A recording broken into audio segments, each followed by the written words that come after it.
Hello mga ka-farm. Nandito naman tayo sa mga baby natin. Kailangan na natin i-refresh ang ating mga baby dahil sa tag-init ngayon. Kailangan natin sila papaliguan ng 2 beses sa isang araw.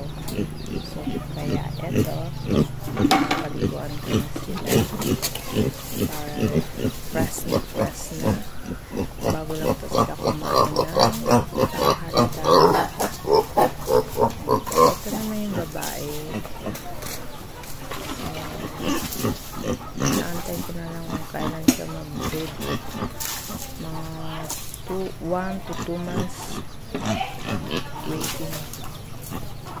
Baka mag-ano na siya, mag-breed na siya. So, gusto ko kasi na parami sila para ganahan pod ko.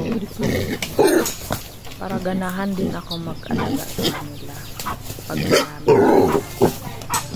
Ayan, meron akong sariling barako. Ginawa ko ng barako. Ito, bede na isa. Malaki ng bede. So, ayan, refresh na. Fresh na sila. Kailangan natin sila paliguan. Kasi mainit ng panahon. So, yun lang po. Maraming salamat sa inyong mga suporta.